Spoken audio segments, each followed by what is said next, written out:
Bonjour, bienvenue dans notre CAP 360. Aujourd'hui, nous sommes avec Amélie, une étudiante diplômée à l'UQAC en gestion de projet, qui va se présenter, qui va nous dire comment ça s'est passé sa vie ici au Saguenay. Bonjour Amélie. Bonjour Ousmane. Tu peux te présenter un peu pour nous? Ok, merci de me recevoir aujourd'hui. Oui. Mon nom est Vilou Amélie Fasné. Ok. J'ai récemment eu mon diplôme en maîtrise de gestion de projet à l'UQAC. Oui. À la base, j'ai fait un baccalauréat en gestion d'entreprise et gestion de projet. En réalité, c'est un peu comme la création d'entreprise, d'entrepreneuriat. Oui. Donc, j'ai récemment diplômée. Je suis une jeune de 26 ans. Oui. Je travaille actuellement comme gestionnaire de projet à Carbone Québec, une entreprise qui accompagne les entreprises en décarbonation, développement durable, biodiversité, un peu de tout ça. Je gère une équipe d'éco-conseillers et d'ingénieurs. En gros, c'est ça. Bravo, c'est pas mal comme parcours, disons comme ça. Bah, alors, la question chez nous, c'est comment tu as fait. D'abord, dis-nous comment tu arrives à avoir l'admission à l'UQAC jusqu'à venir étudier. Parce qu'on a des différents chemins qui nous mènent à l'UQAC. Donc, on veut savoir quelles sont les autres communautés, quelles sont les difficultés qu'ils ont eues pour venir étudier à l'UQAC. Ça, c'est vraiment une longue question. Oui.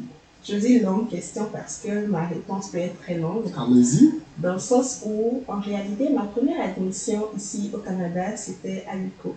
Ok. En université en Outaouais. Ok. Mais j'avais aussi fait une deuxième admission à l'UQAC.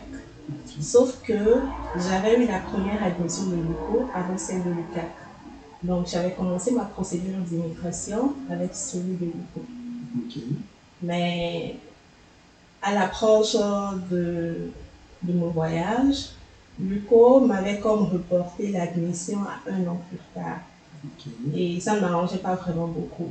Donc du coup, j'ai fait un changement sur le site du gouvernement et puis je suis venue à l'UQAC. Alors, tu veux nous faire comprendre que le choix de venir à l'UQAC, c'était juste parce que l'UQO t'a fait un report d'admission qui est parti pour une année, c'est ce qui t'a poussé à choisir le Saguenay. Ou bien c'était aussi parce que au Saguenay, j'entends par-ci par-là, même moi déjà je vois qu'il y a beaucoup d'autres opportunités d'aller directement en pratique qu'en théorie. Est-ce que c'est ce qui te pousse facilement de venir ici? Parce que aussi tu as d'autres opportunités. En fait, je ne dirais pas que l'UQAC était mon deuxième plan parce que l'UQAC, l'admission avait vraiment pris du temps. En réalité, c'est parce que ça avait pris du temps que je suis allée avec celui du groupe. Sinon, ça a vraiment été mon premier choix.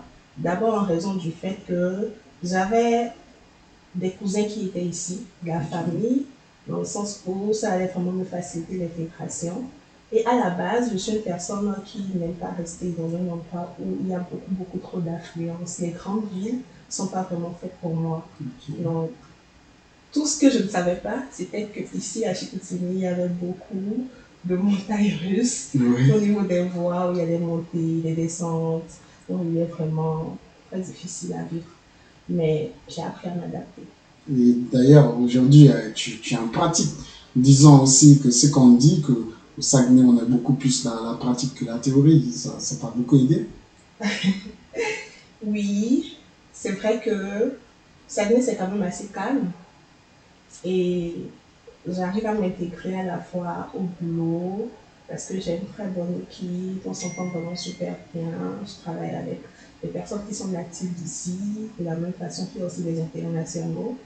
Et à l'université également, j'ai quand même eu la chance de faire des cours avec des personnes vraiment exceptionnelles et j'ai eu des bons professeurs. Donc, l'intégration, je ne dirais pas que ça a été très difficile, mais ça n'a pas non plus été facile. Ouais. Alors, justement, sur cette question d'intégration, comment tu as fait avec l'UQAC pendant les études jusqu'à la fin? Est-ce que tu es arrivé facilement à t'adapter avec les autres communautés? Ça, je dirais que ça a été vraiment un peu plus difficile dans le sens où moi je travaillais beaucoup. Dans le temps où j'avais commencé les cours, je cumulais 2 boulots à la fois. Donc, il fallait travailler 2 jours, travailler de nuit, en plus des cours. C'est vraiment difficile dans ce sens-là parce que tu n'as vraiment pas le temps pour la vie sociale. Il faut que tu fasses tes devoirs aussi, que tu te mettes au pas pour le cours, en même temps au boulot, que tu donnes un certain rendement. Et puis à un certain moment donné, j'avais aussi commencé des stages. Il fallait que je donne le meilleur de moi, que ça puisse être favorable pour moi après les études, ce qui a payé aujourd'hui. Donc, c'était vraiment pas facile. Je prenais sur moi. Il y a des moments où je me renferme toute seule parce que j'ai besoin de me retrouver avec moi-même. Il y a des moments où j'ai envie de voir des amis, de sortir, d'aller m'amuser, d'aller au restaurant. Donc, on fait des activités parfois, on sort, on se voit, on m'invite. Quand je peux, j'y vais. Et il m'arrive aussi de voyager, d'aller à Montréal, rencontrer des amis. Et bon, en gros, c'est ça. Ok, vu qu'on parle de l'intégration, c'est pas seulement avec ta communauté. Est-ce que tu as eu à te familiariser avec d'autres communautés comme le Québécois et tant d'autres qui sont là? Bon, je dirais que oui, mais beaucoup plus au boulot. Au boulot. Au boulot, je m'entends très bien avec les Québécois avec lesquels je travaille, mais je ne dirais pas que j'ai un ami très proche à moi qui est québécois. Oui, parce que dans les études, difficilement on les rencontre. En maîtrise, ils sont un peu... c'est pas une grande communauté qui parle étudier en maîtrise. C'est ce qui fait aussi, on ne peut pas les avoir comme amis pendant les études, c'est ça? Bon, je ne dirais pas que c'est ça, c'est parce que la majorité des amis quand même que je me suis fait pendant les cours, c'est parce qu'on avait pour la plupart de ces cours-là des groupes de travail. Dans les groupes de travail qui se forment, c'est pas comme si je connaissais déjà des personnes avant de m'inscrire à ces cours-ci. Donc, on a appris à se connaître pendant le cours, on est devenus de très bons amis, on forme des groupes ensemble. Et lorsque les professeurs parfois exigent un mixte au niveau des cours pour les groupes, quand ils l'exigent, ça te permet aussi de rencontrer de nouvelles personnes dans le sens où c'est le professeur qui crée le groupe. Là, je rencontre d'autres personnes. Mais à la base, généralement, quand on dit de faire des groupes, l'instinct, je fais avec des personnes que je connais, avec des personnes avec qui je me vois l'accès plus facile. Donc, certes, on s'est rencontrés dans le cours, mais l'accès avec les gens ne sont pas pareils d'une personne à une autre. Et à mes tout débuts ici, ma toute première session, on a parlé de groupe. J'avais remarqué que les Français étaient entre eux, les Québécois étaient entre eux. Donc, les internationaux africains se sont aussi mis entre eux. Donc, c'est devenu naturellement un réflexe. C'est vrai que ça peut paraître comme un rejet, mais en réalité, c'est pas ça parce que... C'est une question d'habitude, c'est ça? Oui, je pense que c'est une question d'habitude parce qu'à certains coups, je me suis retrouvée à faire des groupes avec des Français et des Québécois et on n'a pas eu de problème, ça s'est super bien passé. Juste que je pense que la diversité culturelle et ce mix-là, c'est vraiment une question d'habitude. C'est ça. Alors, on vient de voir comment tu t'intègres aux études. Maintenant, tu es dans la vie professionnelle, au travail. Et là-bas, vu que ce n'est plus ta communauté, tu es avec les Québécois et d'autres, disons comme ça. Comment tu fais là-bas pour t'intégrer, pour être aussi brillante? Je ne dirais pas que ça vient uniquement de moi. Je dirais aussi que ça vient des personnes avec qui je travaille. Parce que ce sont des personnes aussi qui sont très ouvertes d'esprit. Et plus les personnes sont ouvertes d'esprit, plus l'intégration est facile. J'apprends beaucoup de choses. J'apprends énormément de choses avec eux. Parce que déjà à la base, on n'a pas le même jargon. On ne parle pas de la même façon. On n'a pas les mêmes mots. Donc pour m'intégrer, il arrive que mes collègues disent des mots que je ne comprends pas. Je n'ai pas honte de demander, mais ce que tu viens de dire, qu'est-ce que ça signifie? Je n'ai jamais entendu ça. On m'explique. Et puis, j'essaie de regarder sur Internet. Et puis, ok, j'ai appris un nouveau mot aujourd'hui. Bah oui, c'est comme ça, on comprend tous. Exactement. Et mis à part ça aussi, dans mon boulot, on fait beaucoup des activités. On voit s'il aime vraiment que ses employés se sentent à l'aise. Donc, ils organisent des activités pour tout le monde. On part parfois au scaparium pour faire des jeux. Donc, vu qu'on accompagne aussi les entreprises pour les activités de plantation, c'est aussi des moments de se retrouver. Il arrive aussi parfois qu'ils demandent à ce que tout le monde, toute l'équipe parte au restaurant. Donc, c'est vraiment beaucoup plus facile. Dans le sens où le point vraiment le plus important pour moi, je trouve, c'est parce que mes collègues sont vraiment très, très ouverts d'esprit. Bah, après cela, vu que tu exerces la vie professionnelle, comment tu te vois ou où tu te vois dans 10 ans? C'est vraiment une très, très grande question. Je ne te dirais pas que actuellement je me suis projetée dans 10 ans, mais je me suis projetée sur 3 à 5 ans. Il y a des choses que j'aimerais vraiment garder pour moi parce que c'est un peu comme mon bijou que je protège. Dans la vie professionnelle, restons tous dans la vie Dans la professionnelle. vie Tu penses professionnelle, pour que de vrai, sera je pense à une très très bonne et longue carrière dans la gestion de projet et j'aimerais vraiment beaucoup plus me spécialiser dans le développement durable parce que j'envisage de faire une maîtrise en développement durable avant de penser à un MBA. Alors, le conseil que tu peux donner à ceux qui viennent étudier ici au Saguenay? J'ai beaucoup de conseils. Est-ce que Allez, je donne juste un seul ou j'en donne plein? tu peux donner plein, tu as la liberté. D'abord, je dirais qu'il faut vraiment être audacieux. La vie est faite pour le plus dur. Il ne faut pas baisser les bras. Oui.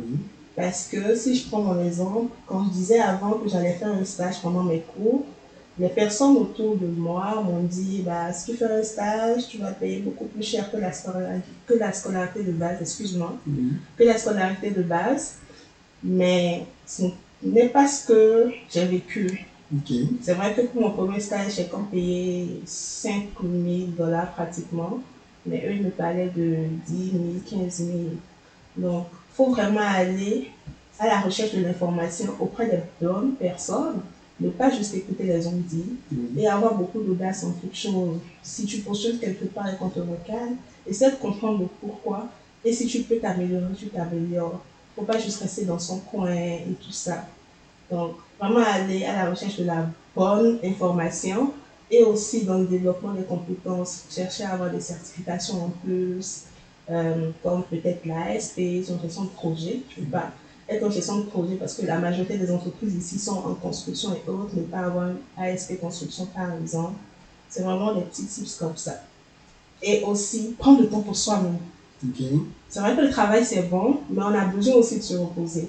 On a besoin de prendre le temps pour soi, on a besoin de se retrouver avec soi, mais on a besoin de se sentir bien. Plus tu te sens bien dans ta peau, plus tu vas donner un meilleur rendement dans ton travail. Ok. Et pour la suite, on voulait savoir, parce que tu as souligné quelque chose ici qui a beaucoup attiré mon attention en disant qu'il faut aller chercher la bonne information. Par exemple, pour ton cas de stage, tu es allé conseiller qui? Parce qu'on veut donner l'info là aux autres qui vont nous écouter. Moi, quand j'ai commencé mes cours en maîtrise, je suis allée voir la coordinatrice de programme. Okay. Elle m'a aidé à faire mon cheminement. Parce qu'il y a le cheminement en maîtrise où tu as la possibilité de faire des stages, tu as la possibilité de faire des cours séminaires d'intégration, je crois, si je ne me trompe pas. Oui, c'est ça. Donc, moi, je voulais coûte que coûte faire des stages parce que j'estimais que c'est la meilleure façon pour moi de me retrouver dans le plan professionnel ici. De t'intégrer avec De m'intégrer, oui, c'est ça. Donc, je suis allée voir, elle s'appelle Madame Andréane Pinault, à l'UQAC, et elle m'a dressé la liste des différents cours et elle m'a montré à telle session tu auras tel cours, à telle session tu auras tel cours, à telle session ça sera un stage, à telle session ça sera un stage plus un cours. On a fait mon cheminement. Donc moi, bien avant de commencer les cours, je savais déjà que... Où tu partais? Oui, je savais où je partais, je savais parce que ça, c'est un côté qui fatigue beaucoup. On vient, on se lance directement dans les études, on regroupe les cours, on sélectionne et on commence les cours. Exactement. On ne sait pas où on part. À la fin, on peut se retrouver bloqué. C'est vrai que tu es dans un bon cours, disons une bonne matière, mais tu n'arrives pas à trouver un chemin plus facile pour aller directement au travail. Exactement, c'est ça. Sinon, ça m'a beaucoup aidé, cette rencontre-là avec elle, parce que déjà à cette première rencontre, elle m'avait partagé un document de recherche de stage, et oui, je pense que c'était ça. Et puis, à l'approche de la session dans laquelle je devais faire mon stage, il y avait des offres qu'ils ont partagées et tout, j'ai postulé. Je n'ai pas été choisie à la première. Okay. Et quand ça a été le cas, j'ai envoyé un mail pour comprendre la raison pour laquelle je n'ai pas été choisie, question de m'améliorer. Et elle m'a dit, ton mail me fait vraiment plaisir, je vais relayer ça à la direction parce que je pense qu'ils seront vraiment contents de voir une étudiante assez audacieuse. Et je pense que c'est ce qui s'est passé et ça m'a donné, je crois, beaucoup plus de points pour que je sois sélectionnée pour les prochains. Peut-être que ça a attiré l'attention sur mon dossier, sur mes notes et tout ça. Donc en gros, c'est ça.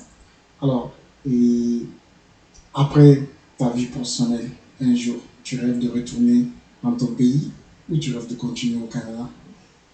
Je dirais que mon pays me manque beaucoup. Les opportunités ne sont pas pareilles. C'est genre ton pays, c'est pour être ministre du plan du développement, moi. C'est sûr, c'est sûr. Donc, en gros, je ne dirais pas que actuellement je rêve à un retour définitif au pays parce que j'ai fait beaucoup de sacrifices pour être où je suis avec la scolarité que j'ai eu à payer et tout ça. Donc, je te dirais que je vais y aller pour des vacances. Et s'il arrive que l'opportunité que j'ai là-bas, comme je viens de donner comme raison, ministre du plan de développement, Oui, bien sûr. ça peut-être je peux rentrer. Je peux envisager rentrer définitivement. Mais pour l'instant, je me projette majoritairement ici parce que j'ai quand même assez d'opportunités et je me sens bien dans ce dans quoi je suis. Et nous, on peut te dire que ça serait tout pour aujourd'hui. On ne peut que te remercier d'avoir passé ici à Cap 360. C'était Amélie, notre contact d'aujourd'hui. Merci beaucoup, Amélie. Merci beaucoup. Merci de m'avoir reçu et je te souhaite vraiment beaucoup de succès dans ton podcast. Merci. Bonne journée. Merci.